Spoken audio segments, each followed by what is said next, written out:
Will Bitcoin become the man of those in power? Bitcoin will become the ATM of the ruling elites. I conducted a survey. If I gave you a gift with two options, would you choose 10 Bitcoins or $1 million? Unsurprisingly, most people chose $1 million. Why? Because with $1 million, you can buy a house or a car right away. Whereas with 10 Bitcoins, if the internet gets disconnected, it disappears instantly. Right? Moreover, Bitcoin's price fluctuates wildly. Just a few days ago, it dropped below $80,000. So of course, holding dollars seems more advantageous. But what if today, the people who will rule America for the next 4 years tell you that Bitcoin will rise to $200,000, $1 million, or even $10 million per coin, while $1 million will depreciate to just $500? Would you still want to choose dollars then? Greetings to all viewers and friends from FortuneCraft. In 2008, when the financial crisis hit, all assets worldwide collapsed and were sold off in a panic. At that time, if you had $1 million, you were a millionaire, walking proudly with no one daring to stop you. But back then, let's say I had not just 10 Bitcoins, but 100 Bitcoins, and offered to trade them for your $1 million. What would you do? You'd probably call the police, because at that time, Bitcoin was worth only 0.3. You'd think I was crazy or a scammer. But 10 years later, 100 Bitcoins were worth about $10 million. In other words, if you now wanted to use $1 million to buy my 100 Bitcoins, the crazy one or the scammer would be you, because you'd be trying to trade $1 million for my $10 million. So in the future, which is worth more, $1 million or 10 Bitcoins?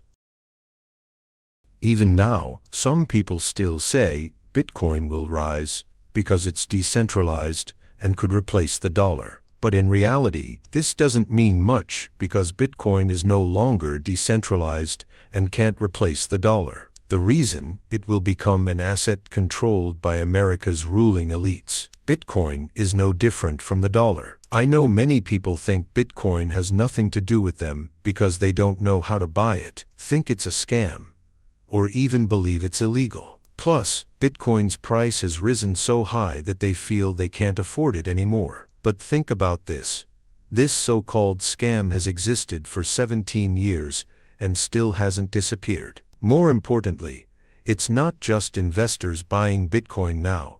Even the US, a country that once condemned Bitcoin as illegal, is buying in. They might even be selling gold from their national reserves to purchase Bitcoin. What does this mean? It means that in the future, the debt America owes the world might be repaid with Bitcoin. So, whether the US cuts interest rates or pumps money into the economy, the asset that will rise the most won't be stocks, real estate, or gold, it'll be Bitcoin.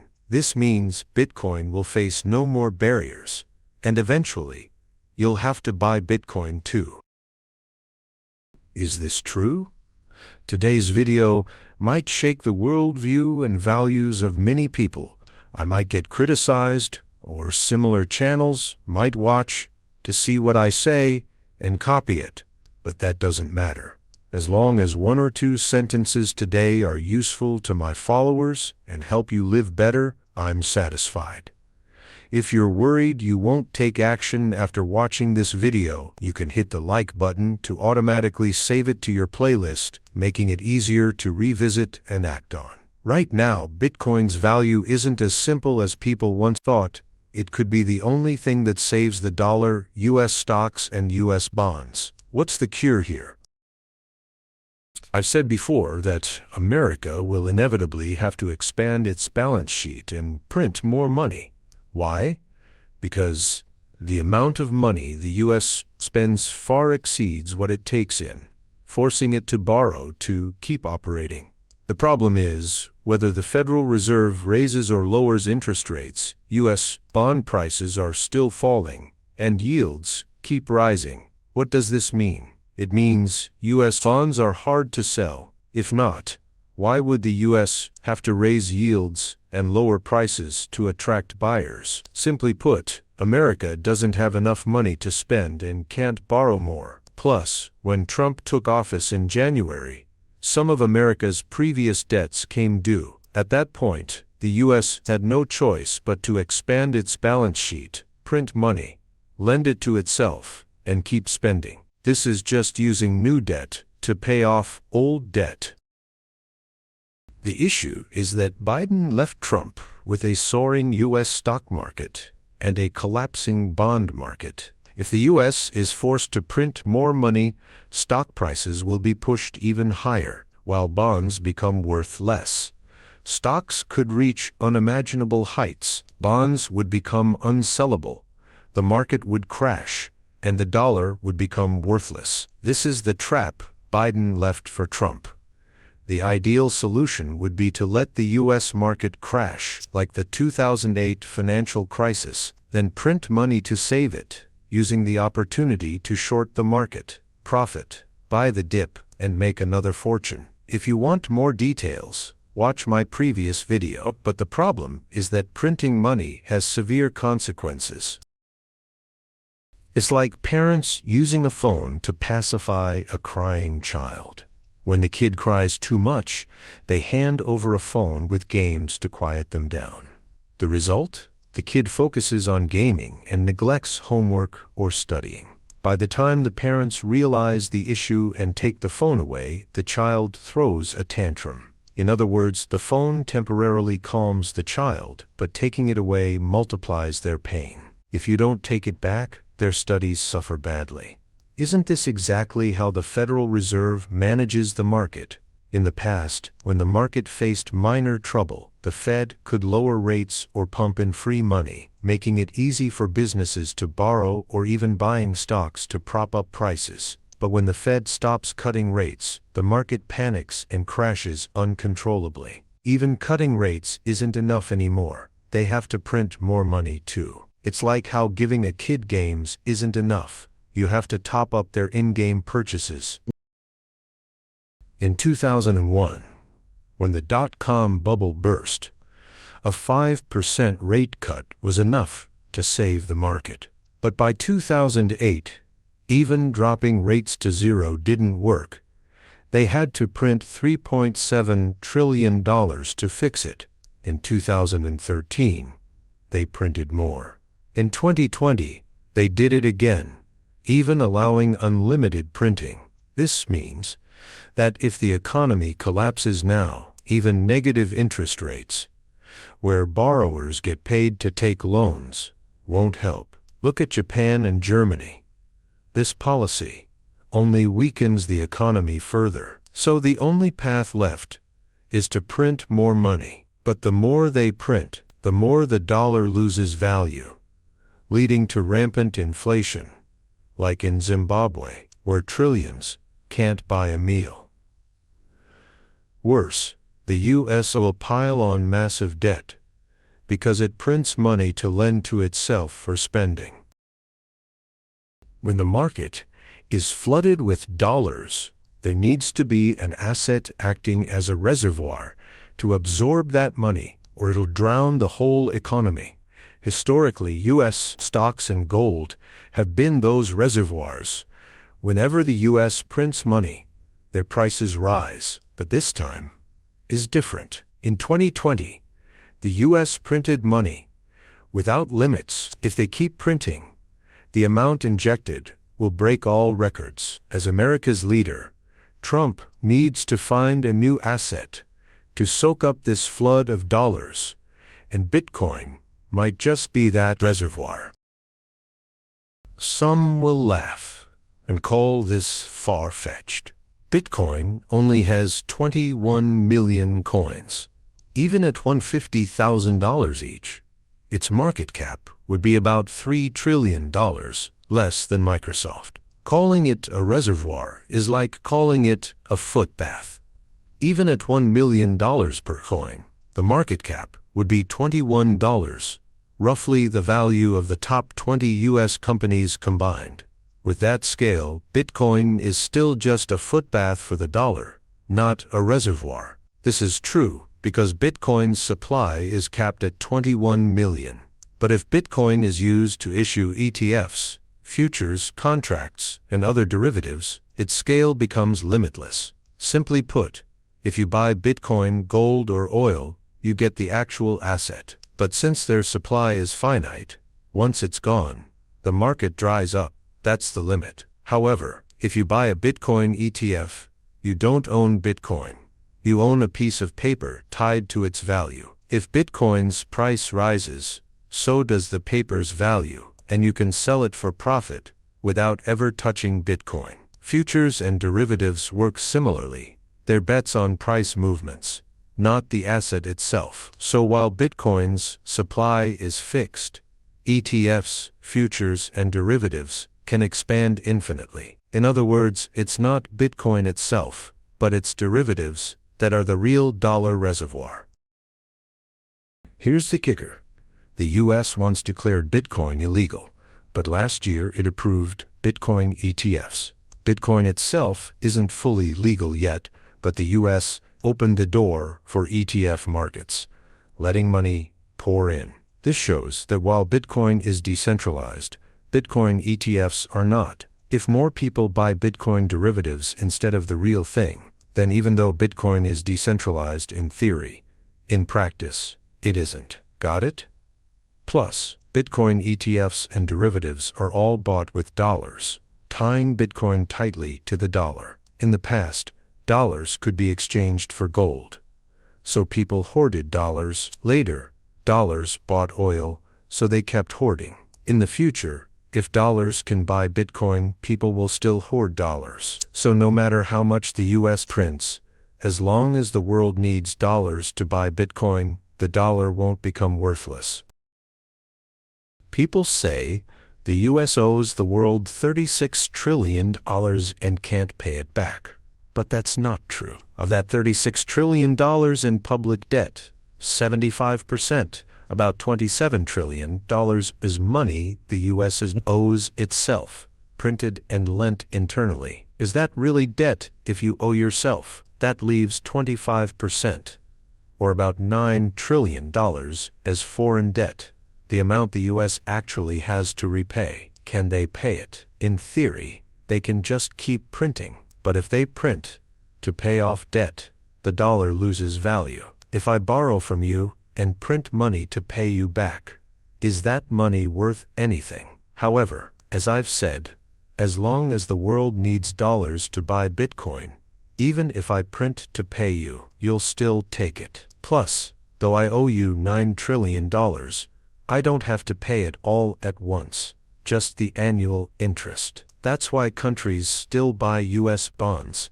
They need dollars as reserves. Holding dollars alone earns no interest and can't buy houses or cars like regular people, so they buy bonds for the yield.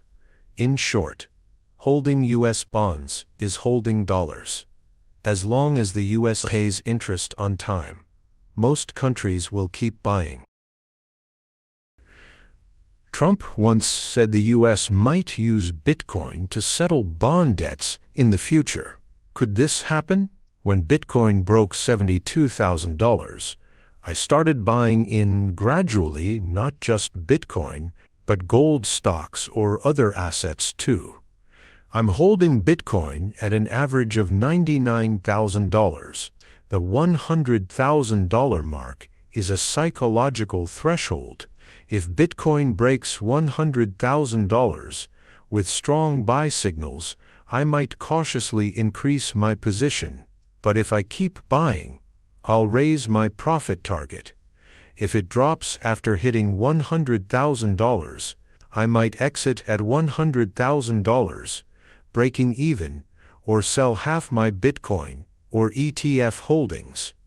You might wonder why buy when it's already so high. Why set profit and loss mechanisms before entering? Because when prices rise, Say I buy at 100 and it hits 105. I adjust my stop loss from $95 to 100. If it falls back to 100, I break even, not lose. This ensures I don't take big risks while still having profit potential. How much I earn depends on how high it goes. Understand why we plan before trading? With an exit strategy, there's no fear in buying high. When Bitcoin hit 10,000, you might have thought it was too expensive, but it climbed to $100,000. Then dropped to 76. If you thought $76,000 was too much, it's now near $90,000. If you keep thinking Bitcoin's too pricey, you'll just watch from the sidelines and call it a scam because you never profited. Though Trump's back in the White House now. He can't use all his powers yet, but that doesn't mean he can't wield influence. If you once thought Bitcoin was worthless or my analysis was just speculation, look at what Trump, Elon Musk, and their teams are doing. Their recent hires all share one trait: they must support Bitcoin. For example, Trump's new financial advisor suggested selling U.S. gold reserves to buy Bitcoin. Trump's also publicly urged people not to sell their Bitcoin. What are they preparing for? It means Bitcoin will be backed by the U.S. government in the future. So what? It means they're legally making you believe Bitcoin's price will rise, and it already has. 2 years ago, Trump called Bitcoin a Ponzi scheme, a tulip bubble. Why? It's just data, with no backing asset. Take it to China to trade, and no one dares accept it. Law forbids it. But if Bitcoin could be exchanged for dollars in the future, what then? Wall Street has a story. A group kept trading a can of sardines, each buyer paying more than the last, everyone profiting. One day, an outsider bought it. Curious about what made it so valuable, he opened it, found it rotten and stinking, and accused the seller of fraud.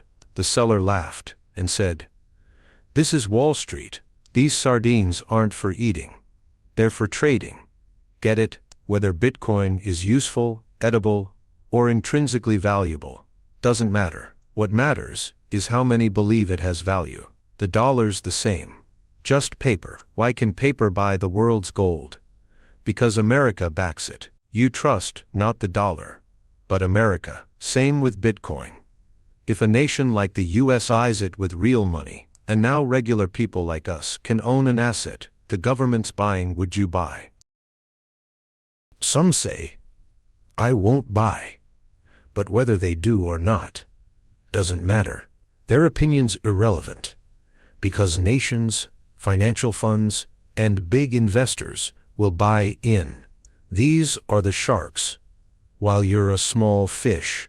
When sharks pour money into Bitcoin, the price will surge. Seeing it spike, you'll waver as other small investors jump in. It's like the stock market. Most buy stocks not to own the company, but to profit from price rises. Same with Bitcoin. As long as everyone sees it can keep climbing, small investors will pile in. This is Trump's first move. Pump Bitcoin's price. What's the second? Control its transactions. Bitcoin's decentralized, but its derivatives, like ETFs, aren't. If most people buy Bitcoin derivatives, doesn't controlling those derivatives mean controlling Bitcoin? Take BlackRock's Bitcoin ETF. Bitcoin isn't government regulated, but BlackRock is. To buy their ETF, you go through BlackRock, a US regulated firm. Theoretically, the government could order them to buy or sell massive amounts, right? That's just part of the plan. Most Bitcoin traders now convert to stable coins first. What's that mean? If Bitcoin crashes fast, selling to dollars takes time. With stable coins, you trade instantly, then decide to rebuy Bitcoin or cash out to dollars. For investors without US bank accounts, They can't buy Bitcoin with dollars directly. They convert local currency, like VND or yen, to stablecoins, then trade. Recently, the government's drafting rules to pilot crypto exchanges and regulate digital assets. Note this. Take USDT. Its issuer claims each USDT is backed by $1 in reserve, making it stably convertible to dollars, like issuing a new currency based on the dollar. If Trump controls this, isn't he controlling a new Federal Reserve? Many crypto exchanges and stablecoin platforms pool assets into one financial entity, whose founder Trump recently tapped as U.S. Commerce Secretary. Trump's also said he wants to end the dollar's global reserve status. That's move 2. The final move? The U.S. government holds 2,000 bitcoins, making it the world's top holder. Where'd they get it? Seizures. When people use Bitcoin for money laundering, illegal trades, or corruption, the U.S. confiscates it. With military bases worldwide and legal sway in many countries, even if someone flees to Brazil or Argentina and uses Bitcoin corruptly, the U.S. can theoretically seize it. So what? The U.S. can buy Bitcoin with money and take it from others, making them the market's biggest player. With enough Bitcoin, they can manipulate its price, pump it up, or crash it at will. What's that mean? When they need cash, they can pull it from Bitcoin. Think, if Bitcoin's price is pumped high, then shorted hard to crash it, the money from buyers and derivative holders flows to the shorters. This video's all about Bitcoin. If Trump can prop up Bitcoin, could he do the same for Dogecoin or another coin? It's a currency revolution. Long term, I predict Bitcoin will keep rising. I'm willing to break my mental limits and accept it could hit $200,000 or $1 million per coin under America's money printing wave. It's possible. Short and mid-term, Bitcoin could be the ruling elite's ATM, so I'll keep trading Bitcoin with my system. If it stalls, I'll shift to gold or stocks. You'll notice, aside from real estate, I rarely hold assets long-term. That's our edge as small investors. We've got liquidity and flexibility sharks lack. We can shift assets, chase trends, and trade by system rules. Many buy stocks on gut feeling, with no clear standards, like finding a needle in a haystack among thousands of tickers. It wastes time and risks picking duds, buying in only to lose or seeing gains vanish fast. Picking stocks matters, and it needs a system with rules. Time's short, so we'll stop here. I share free insights on becoming rich, entrepreneurial, and investment savvy for financial freedom. Don't miss out. Subscribe, hit the bell, and share this video. I wish everyone who likes it early financial freedom. If you find 1 or 2 useful sentences today to improve your life, I'm content. I'm Fortune Algorithm. See you in the next video. Goodbye.